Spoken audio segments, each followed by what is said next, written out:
నమస్కారం దుర్గా కుమార్ గారు. నమస్కారం సుధార్ గారు, మన వీక్షకులు కూడా నమస్కారం. తాజాగా సకల శాఖ మంత్రిగా పేరొందినటువంటి సజ్జల రామకృష్ణారెడ్డి గారికి ప్రెస్ మీట్లోనే ఏదో భంగం ఎదురైనట్టుగా కనపడుతుంది. విలేకరులు మీరు ఎందుకు అభ్యర్థులను మారుస్తున్నారు అన్న ప్రశ్నకు సమాధానం చెప్పకుండా ఆయన నీళ్లు నమిలాడు. సో నిజంగానే నీళ్లు నమిలాడంటే వైసీపీలో అంతర్గత యుద్ధం ఉన్నమాట వాస్తవేనని అనుకోవచ్చు అంటారా? ఖచ్చితంగా 100% అండి.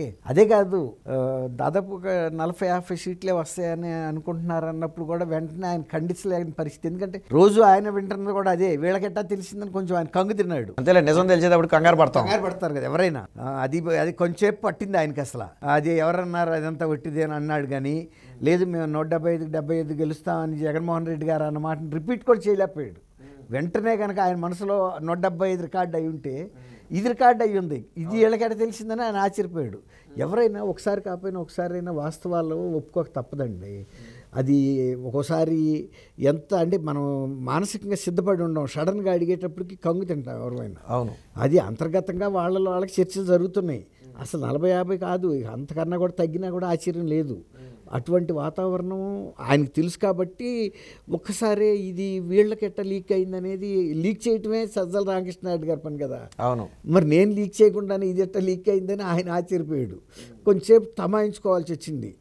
అంటే ఇప్పుడు వాస్తవ పరిస్థితి ఏంటంటే ఇవాళ దాదాపు 80 మంది దాకా అందరికీ తెలుసు. ఇది వీళ్ళు మార్పులు చేయటం కానీ ఇవన్నీ జరుగుతున్నాయి, కొత్త వాళ్ళు పెట్టడం కానీ నియోజకవర్గాల మార్పులు కానీ.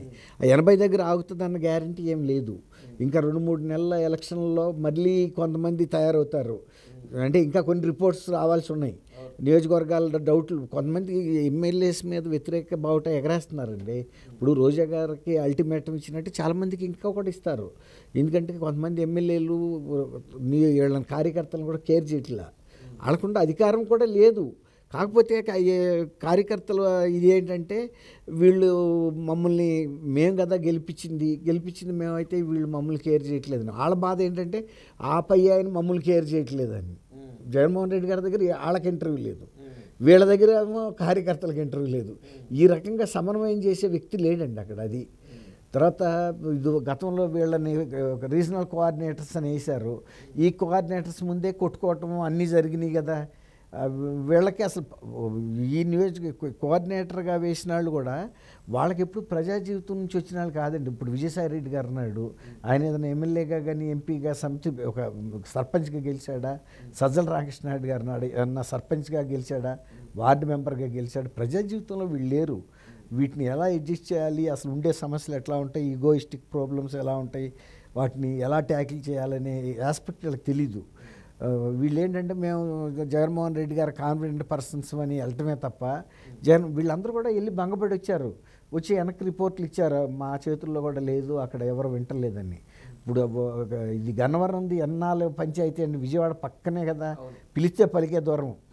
ఎన్ని పంచాయతీలు జరిగింది. ఆఖరికి వాళ్ళు ఏం చెబుతున్నారు, వంశీది మళ్ళీ విజయవాడ ఎంపీగా వేయమంటున్నారు. ఎంపీగా వేయటమేంటి? ఆయన అన్నిసార్లు గన్నవరంలో గెలిచి జగన్మోహన్ రెడ్డి గారి టైంలో కాదు, ఆయన తెలుగుదేశం టైంలో కూడా బ్రహ్మాండంగా గెలిచి వచ్చిన ఆయన. మరి జగన్మోహన్ రెడ్డి గారు ఊపు ఇంకా యాడ్ అవ్వాలి కదా. ఈ పార్టీ అంతల ముందు ఆయన కొంత పరిచయాలు ఉన్నాయి కదా తెలుగుదేశంతో, అవన్నీ కూడా పనిచేయట్లేదు. సొంత వైఎస్ఆర్సీపీది కూడా పనిచేయట్లేదండి. జగన్మోహన్ రెడ్డి గారి గ్లామర్ కూడా పనిచేయట్లేదనే కదా. ఇప్పుడు వీళ్ళందరూ ఇప్పుడు దాకేమనుకున్నారు, 151 మంది గెలిచింది జగన్మోహన్ రెడ్డి గారి ఫోటో చూశాను. ఇప్పుడు జగన్మోహన్ రెడ్డి గారికి ఎందుకు నీరసం వచ్చింది? ఆ ధైర్యం ఉండాలి కదా ఆ మనిషిలో. నేను పెట్టాడంటే నా క్యాండిడేట్ గెలుస్తాడని. కాబట్టి మొన్న అదే బీఆర్ఎస్ ఆయన చంద్రశేఖరరావు గారు ఏం పర్వాలేదు, ఆయనకి చివరి వరకు ఆ ధైర్యం ఉంది. వీళ్ళకి ముందే ధైర్యం జారిపోయింది. అది ఇక్కడికి అక్కడికి తేడా ఏంటంటే, ఎప్పుడైనా యుద్ధానికి వెళ్ళేవాడు ధైర్యంగా వెళ్ళాలండి, యుద్ధం కూడా ధైర్యంగా చేయాలి. అది కేసీఆర్ గారు చేశాడు, ముందే డిక్లేర్ చేశాడు. మార్పులే ఉండవు, ఏదో 2-3 నియోజకవర్గాలు తప్ప, అది కూడా అంతర్గతంగా కుటుంబంలో వచ్చిన స్పర్ధల మూలన వాళ్ళు శాపిటైజ్ చేసుకుంటారని జనగామ అన్నాడు కదా. అట్లాంటివి తప్ప మిగిలిన వాటిలో పెద్దగా మార్చింది కూడా లేదు. అవును, అది ఆ ధైర్యం వీళ్ళకి ఎందుకు లేదు అనేది మనం ఆలోచించాలి. ఇక్కడ ఇప్పుడే కాడి పడేశారు. అంటే యుద్ధం మొదలెట్టక ముందే తుపాకీ పారేసి పారిపోతే ఇంకేమి యుద్ధం చేస్తారాడు? ఇప్పుడు తుపాకీలో బుల్లెట్ లేకపోయినా సరే యుద్ధానికి వెళ్ళి వీడి దగ్గర ఇంత పెద్ద పవర్ఫుల్ గన్ ఉంది, ఈ బుల్లెట్లు ఎంత పెద్దగా అనే భయం ఉండాలి కదండి. ఆ ధైర్యం అనేది కోల్పోవటం వాళ్ళ పెద్ద నష్టం జరిగింది వైఎస్ఆర్సీపీకి. అక్కడ జరిగింది ఓటమిని ముందే ఒప్పుకున్నట్టు అయిపోయింది. తర్వాత ఇన్ని మార్పులు చేర్పులు చేస్తున్నారంటేనే వాళ్ళ ధైర్యం జారిపోయింది అనేది అర్థమవుతుంది. ఇవాళ సజ్జల రామకృష్ణారెడ్డి గారు మాట్లాడింది అగ్నికి ఆజ్యం పోసినట్టు అయింది. ఆయన ఒక్కసారిగా చెప్పలేని పరిస్థితిలోనూ ఏముంది ఎన్ని సహజమే కదా అనే మాటలు సమర్థనగా మాట్లాడాడు. ఏం సహజం అంటే ఒక 80 మంది అంటే మోర్ దాన్ 50% మార్చడం అనేది ఎక్కడైనా జరుగుతుందా ఏ పార్టీలో అన్నా? దాదాపు అంతమంది మీద మీకు అనుమానం వచ్చి ఈ నియోజకవర్గంలో గెలవని మంత్రి ఇంకొక 100 కిలోమీటర్ల దూరం ఉన్న నియోజకవర్గంలో ఎట్లా గెలుస్తాడండి? ఆయనకుండా బలము ఇంతవరకు చేసిన అభివృద్ధి ఈ నియోజకవర్గం ఇక్కడే లేదు అనేది తేలిపోయిందంటే ఇక అతను అక్కడ కూడా పనికిరాడు. ఇక కాకపోతే ఇక ఏదో ఒకటిలే అని అడ్జస్ట్ అవ్వటం తప్ప అట్లా ధైర్యాన్ని కోల్పోవటం అనేది ఏ రాజకీయ పార్టీ కూడా చేయదండి. రాజనీతి తెలిసిన పార్టీ.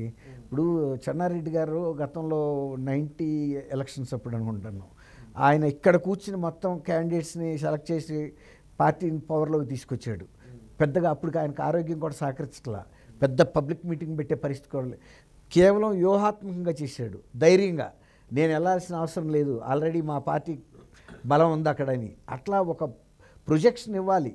అంతేగాని నాయకుడు అనే వ్యక్తి ముందే యుద్ధానికి ఇప్పుడు అదే మహాభారతంలో అతను చూడండి ఉత్తర కుమారుడు దూరంగానే రథం ఆపేయమన్నాడు కదా, ఆ తంతుగా ఉంది. ఇప్పుడు కురుక్షేత్రం కూడా కాదు అది, కురుక్షేత్ర యుద్ధానికి ముందు ఘట్టం అది. సేమ్ ఇప్పుడు ఆ పరిస్థితిగా ఉంది. ముందే వీళ్ళు ఇంత కల్లోల పడిపోతుంటే ప్రజలు ఎంత కల్లోల పడిపోవాలి? ఇప్పుడు ఆ 80 నియోజకవర్గాల్లో 90 నియోజకవర్గాల్లో మార్పులు నిన్నటి రాకుండా ఎమ్మెల్యే వాళ్ళు ఎందుకు లేడు? ఎందుకు మార్చారు? ఈయన పని డ్రాప్ చేసేది కొంతమందిని అక్కడికి ఒప్పుకున్నట్టేగా మా ప్రతినిధి మీకు అభివృద్ధి చేయలేకపోయాడు అంటే దాన్ని ఎవరిని ప్రతిబింబిస్తుంది? అది పార్టీ మీద ప్రతిబింబిస్తుంది, ప్రభుత్వం మీద ప్రతిబింబిస్తుంది మనం ఒప్పుకున్నామంటే. కాబట్టి ముందే ఒప్పుకున్నప్పుడు ఇక పార్టీ గెలుపు అవకాశాలు ఎక్కడ ఉంటాయండి? ఈ అభ్యర్థి ఎంత ధైర్యంతో వెళ్ళి ఇతర నియోజకవర్గాల్లో పోరాడతాడు? కొత్తగా వచ్చే అభ్యర్థులకు కూడా షేక్ అవుతున్నారు.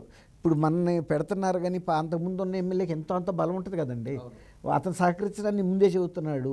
డబ్బులు అయితే పెట్టక తప్పదు, పెట్టిన తర్వాత గెలుపు గ్యారంటీ లేదు. అవతలాడు గెలుపు గ్యారంటీ లేకే కదా ఇతను తీసుకొచ్చింది. ఇప్పుడు అన్ని 5 ఏళ్ళు దాదాపు దగ్గరికి వచ్చింది కదా. మరి 5 ఏళ్ళ నుంచి ఎమ్మెల్యేగా ఉన్న వ్యక్తికే ప్రజలతో సంబంధం లేనప్పుడు కొత్తగా వచ్చిన వాడిని ఏమైనా నమ్ముతారు?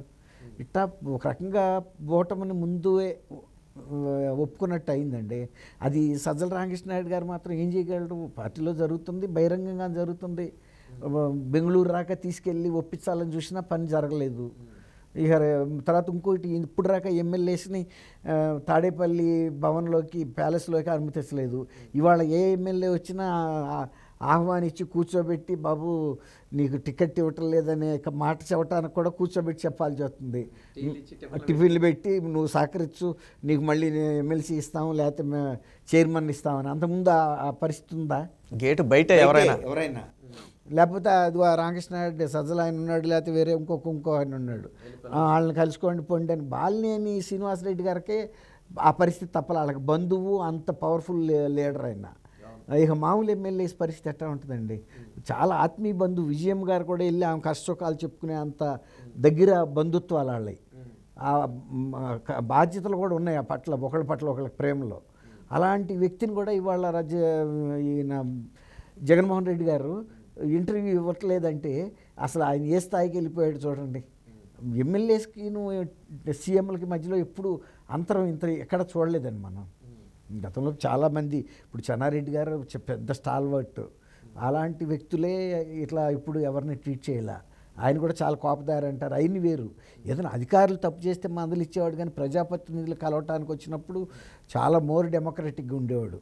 ఏ కూస్తి సమయం ఉన్నా కలిసేసేవాడు. ఆ ప్రాబ్లం టక్టక చెప్పించేసుకుని వినటం, అడ్రస్ ఇచ్చేయటం అట్లా. ఎందుకంటే అల్టిమేట్గా రేపు ఎమ్మెల్యే స్ట్రాంగ్గా ఉంటేనే పార్టీ స్ట్రాంగ్గా ఉంటుంది. ఇప్పుడు చూసారు, వీళ్ళు ఎమ్మెల్యేని వీక్ చేయాలని అనుకుని వాళ్ళ మొత్తం పార్టీ వీక్ అయిపోయి అల్లకల్లోలం అయ్యారా లేదా?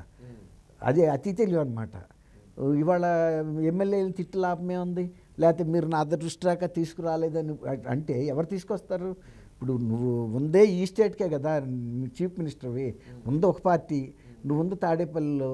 ఎమ్మెల్యేస్ వచ్చి అడిగినప్పుడు 3-4 వస్తున్నప్పుడు కూడా నువ్వు కూర్చోపోతే పని సెక్రటరియట్లో అవైలబిలిటీగా ఉంటాడంటే అక్కడ ఉండని పరిస్థితి. అలా వాస్తవానికి ఇప్పటి వరకు జగన్మోహన్ రెడ్డి పలానా ప్లేస్లో ఉంటాడని ఎవరో చెప్పలేరు. అదే వచ్చింది. ఇప్పుడు మా ఇక్కడ చీఫ్ మినిస్టర్ కనీసం ఫామ్ హౌస్లో ఉంటాడు, ప్రగతి భవన్లో ఉంటాడు, 2 అడ్రస్లు క్లారిటీ ఉంది.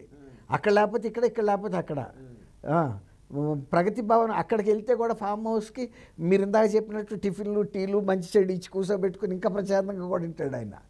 ఎందుకంటే జనంలోంచి వచ్చాడు ఆయన, ఉద్యమకారుడు కాబట్టి ఆ పరిచయాలు ఉన్నాయి కాబట్టి చక్కగా అక్కడైనా మాట్లాడతాడు. ఆయన పొలంలో తిప్పుకుంటా పక్కన తీసుకెళ్తా మాట్లాడతాడు. అట్ట మనుషుల్ని కలవకూడదని కూడా ఆయనకి అదేం లేదు. ఇక్కడ ప్రగతి భవన్లో అయితే ఆ రిజర్వేషన్ ఉంది. అక్కడ రాకి వెళ్ళాడు అనుకోండి ఎవడన్నా మాట్లాడతాడు. అక్కడికి ఇక్కడికి మార్పు తేడా.